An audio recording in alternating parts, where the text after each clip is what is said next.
ang pagkakaalam nga namin, ang may-ari nito ay sila Mrs. Diskaya. Ano? And Mrs. Diskaya is here. So, pwede po bang, Mrs. Diskaya, pwede po bang ibalita nyo sa amin, o ikwento nyo sa amin yung napanood namin sa inyo sa television na sinasabi ninyo. Kailan po kayo unang nagkaroon ay kumita ng bilyon sa construction industry? Anong taon po yun? Good morning po. Billion po. Opo, kwento nung, narinig po namin sa television, sinasabi nyo sa interview nyo dahil tinanong kayo kung anong naging gateway para gumanda ang buhay nyo. Sabi nyo kayo hindi naman nakakaangat nung araw. At tapos sabi ninyo ay noong DPWH na kami. Yun po yung sagot ninyo eh. So, at tinanong kung magkano at sabi nyo bilyon. Kailan po itong unang bilyon na kumita kayo sa DPWH? For the knowledge of everyone, so St. Gerard, Alpha and Omega, we have been in the construction business for 23 years. So I would presume na in the 23 years, pwede naman siguro kami po kumita. Yung billion, when I said DPWH, because prior to that, we were in local government. So ang hirap makasingil sa local government. They spliced the video that was taken of me and just mentioned the DPWH. So, contractor na po kami for 23 years. So you're saying that the television station and the persons interviewing you edited your answers? I think so, sir, kasi I did mention that I was doing local government as well as private po. If I may, with Yeah, the yes. permission of With the permission of the Minority chairman, Senator President Pro Tem. Ma'am Sara, ano ba ang naging trabaho niyo bago kayo pumasok sa mga kontrata sa gobyerno?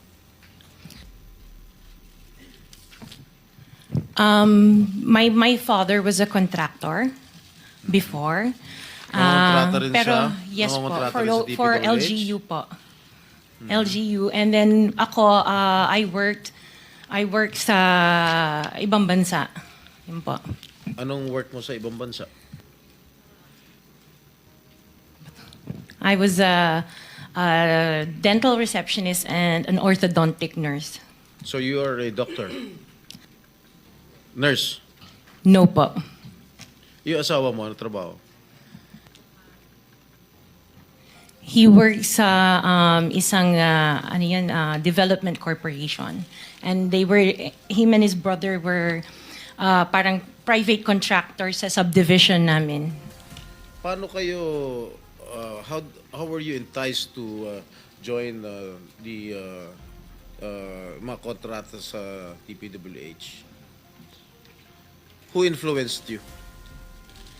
Wala naman po. Nakita namin on PhilJeps na may mga projects na pwede palang mag-join.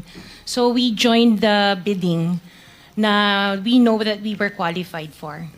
All right, Mr. Chair, I would like to reserve all my questions if my turn comes already. Thank you, Mr. Chairman, to continue.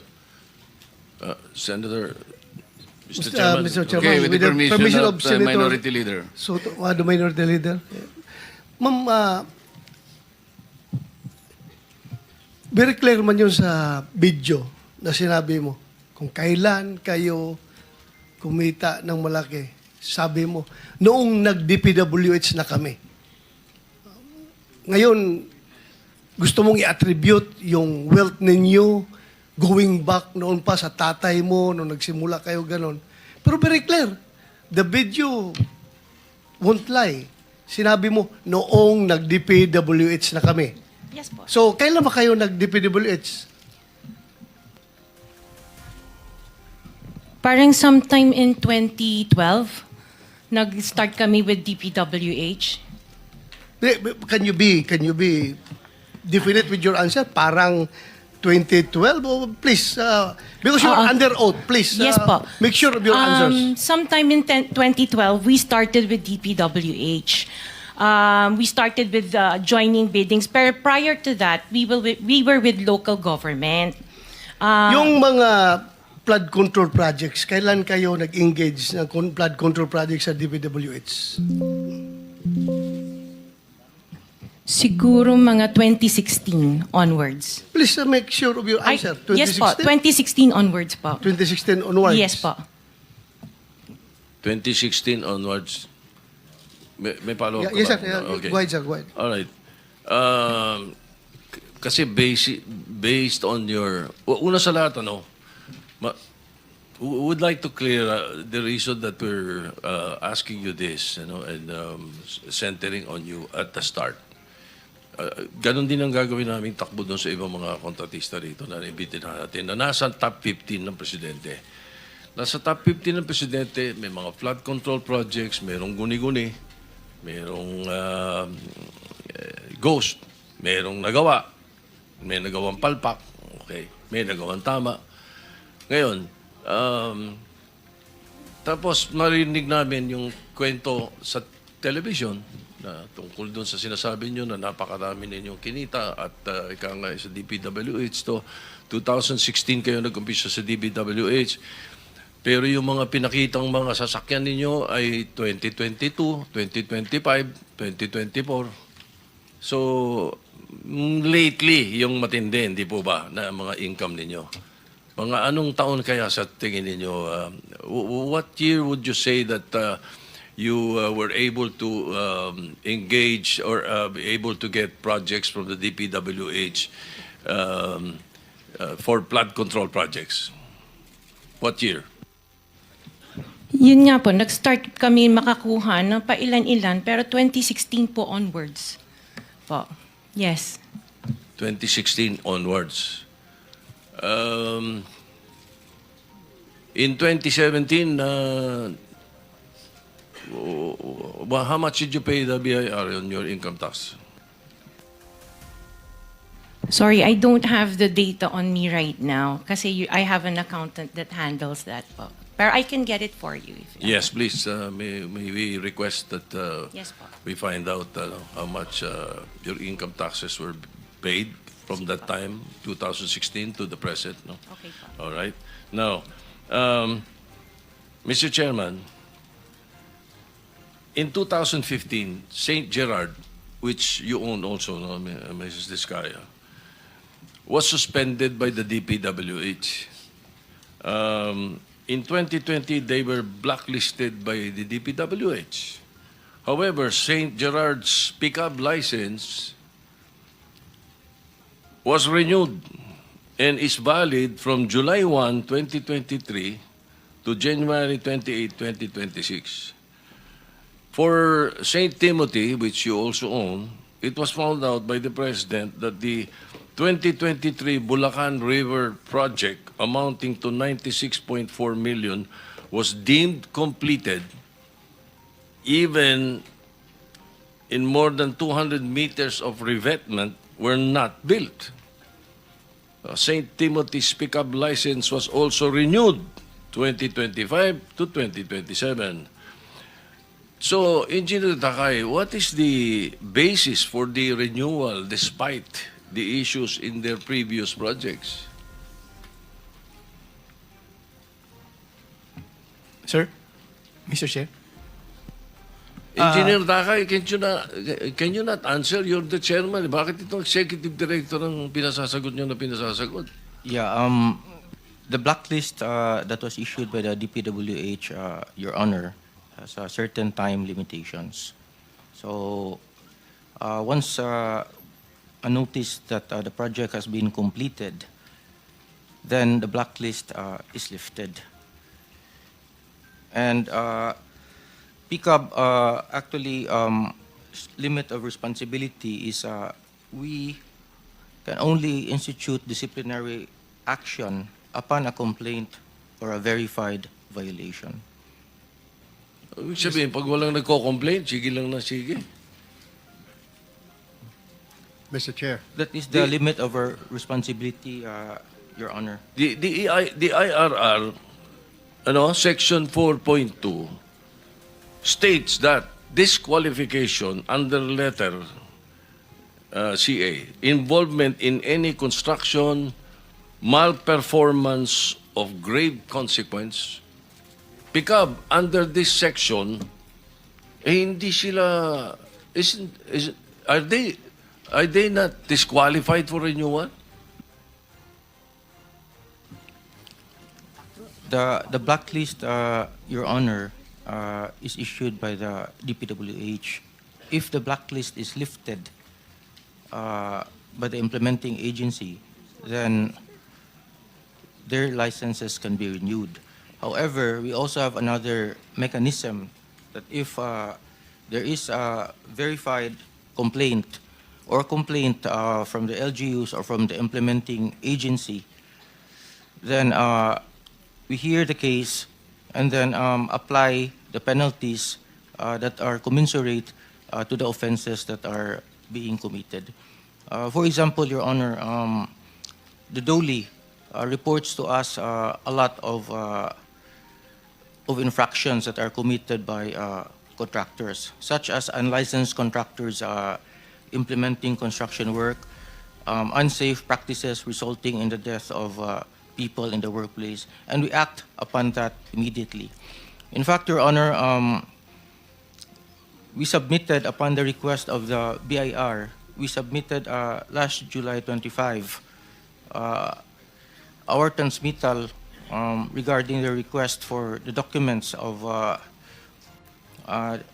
the construction group of Diskaya, because if and when the Bureau finds out that their papers are not actually compatible to the papers that are submitted at the PCAB, then we will suspend or revoke all of their licenses automatically because there is no complaint. And we have communicated with the Bureau. In fact, I have met with Commissioner Lumagi once, and we have responded to their letter. And along with our letter, we have submitted reams of documents for the Bureau to review, Your Honor. Mr. Chair, Mr. may Chair, I with the Wait, before permission of the Minority Leader. before we proceed, let me acknowledge first the presence of our Majority Leader. A quick question, Commissioner. Yung imposition ng suspension is Section 99 ng RA 12009. Blacklisting is under Section 100, correct? Pareho namang nalilift ang suspension and blacklisting. There's no problem there because it's in the law. I think the trajectory of the Senator Soto's question, kung paano natin madidisiplina. Why don't you, for example, resort to Section 101 of the same Republic Act? Kasi dito sinasabi niya, imposition of blacklisting with perpetual disqualification. I believe kung ang pinag-uusapan ay ghost projects, kasi makikita mo pagka blacklisting and perpetual disqualification, dapat recidivist na siya, ulit-ulit na siya, 3 or more. Kapag ka ghost projects ang pinag-uusapan, I think this is 10 times over. Halimbawa, nakalagay dito sa blacklisting, corrupt, fraudulent, collusive, and coercive practices. Katulad ng ghost, drawing up or using forged documents. Ghost projects. Hindi po pwedeng mag-apply yung Section 101, but there is a perpetual disqualification of this. You have to look into this. Yun siguro ang gusto mong puntuhan, Yes, sir. Senator, di ba? Yes, sir. Mr. Chairman, thank you, And sir. then I think we have to put a limit muna, sir. Kasi medyo gusto nang magtanong Sige. yung iba. Sige, Makakabalik ka naman, boss. I'll try to wind up for a while. No? Yes. Marami pa po akong tanong eh. My point here is that I want to amend the law creating the PCAB.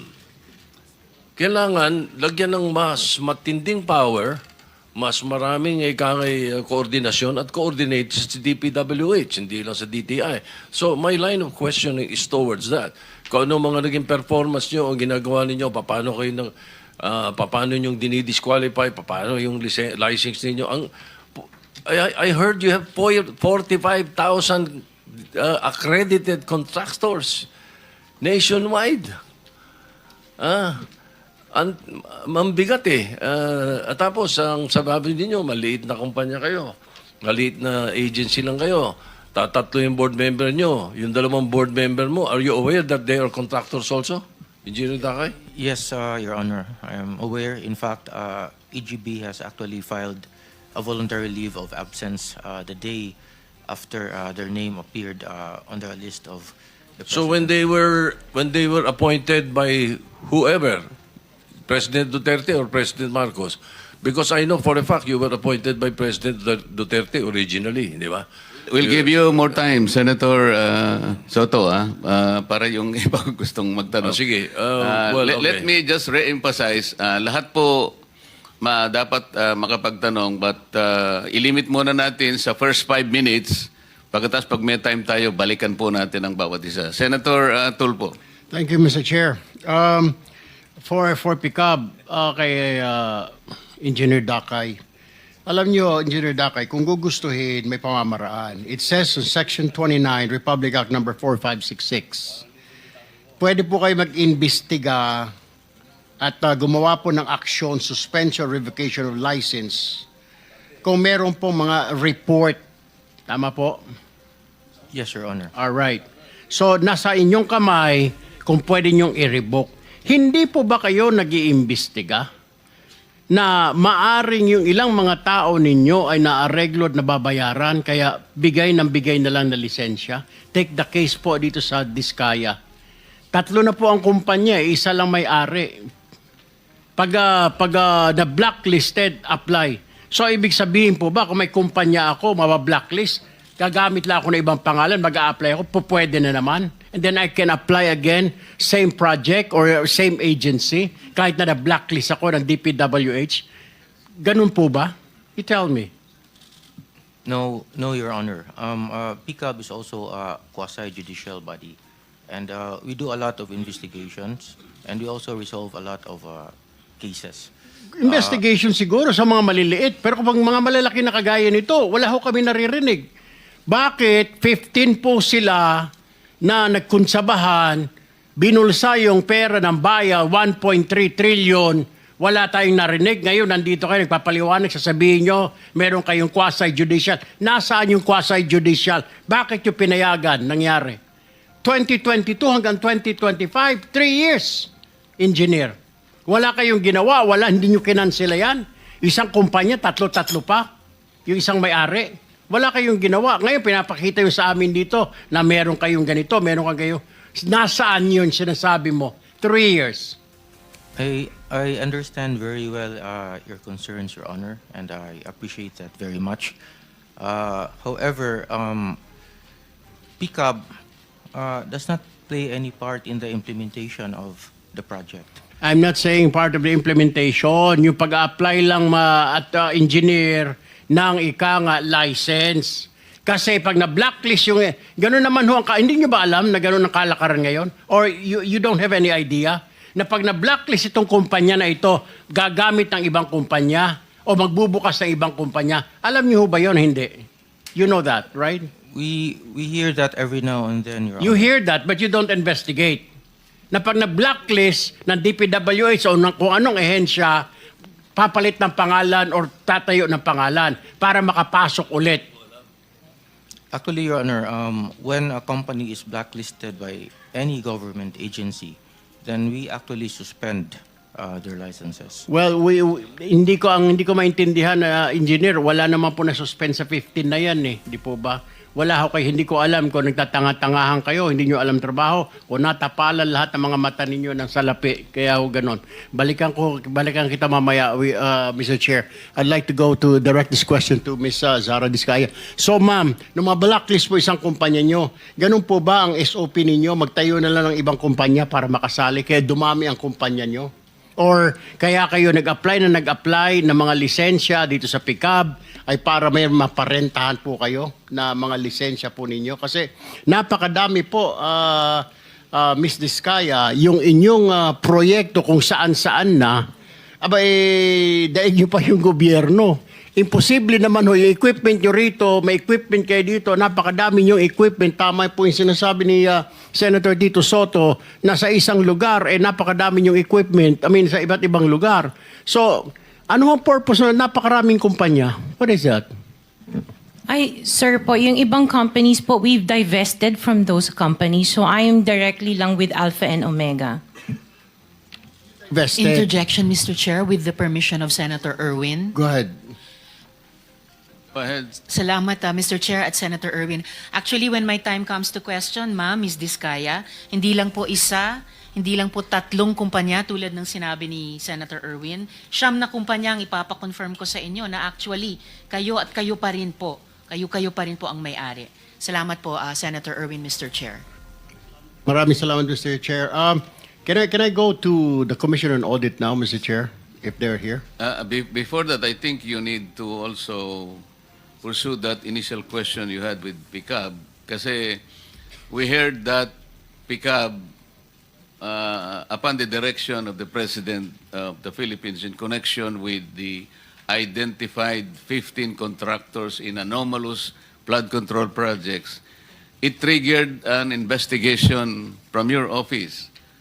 And I believe somebody told me that you communicated directly with the DPWH to be able to pursue investigation insofar as the 15 contractors are concerned. Did you not coordinate with the DPWH? And if you did, what was the coordination and what was the response made by the DPWH, if any? Thank you, Your Honor. Actually, on August 18, our Executive Director, Attorney Matienzo, formally wrote to DPWH Secretary Bonoan requesting information on all infrastructure projects awarded to the 15 contractors that have been identified as having the most flood control projects nationwide.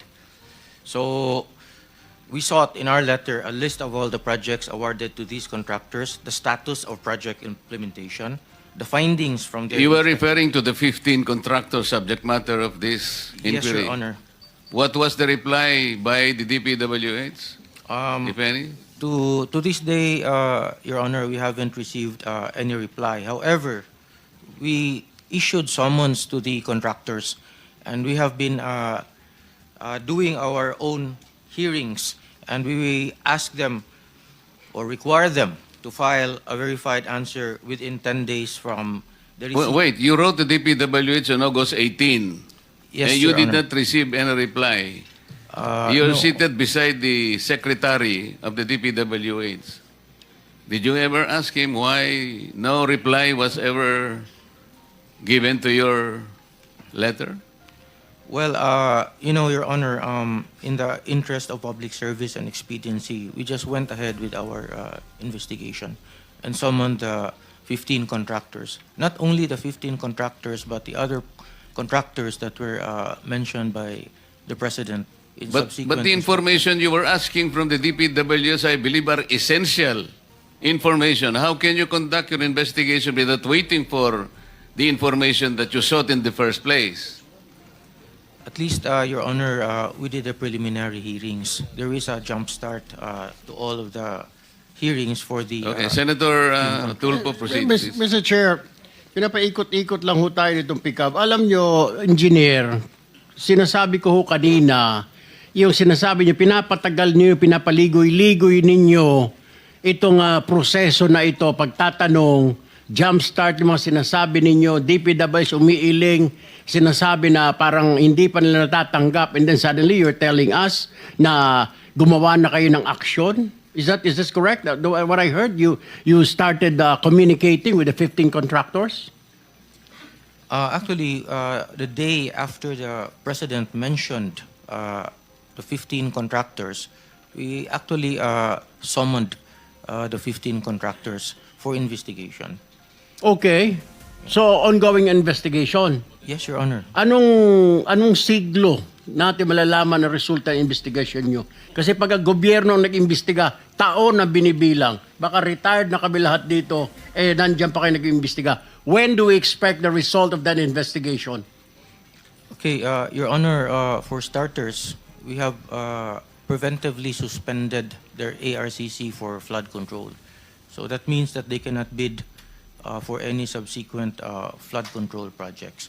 Hindi naman nila kailangan po magbidding dahil na kumita na itong mga ito eh. Yun lang ho, yung they cannot subsequent flood control projects, di na sila pwede magbidding. Dapat to, suspindihin nyo na ho lahat yan eh.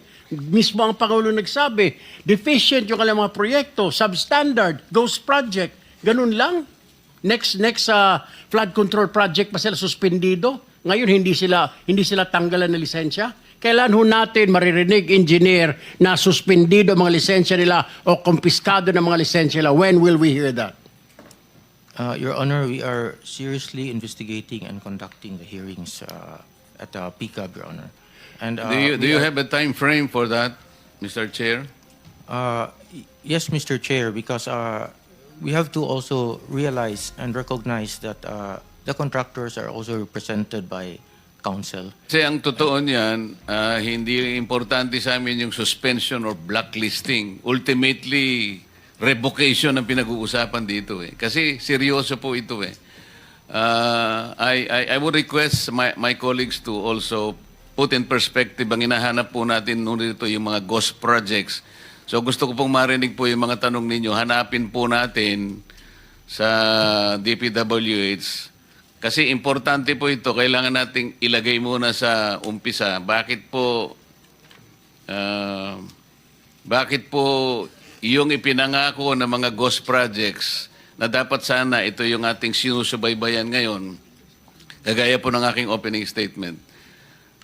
Ang iniintay po namin na hindi bababa sa 50 ghost projects. Sa listahan po namin, meron na po kami.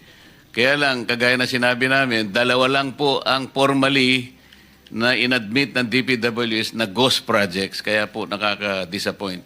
Maybe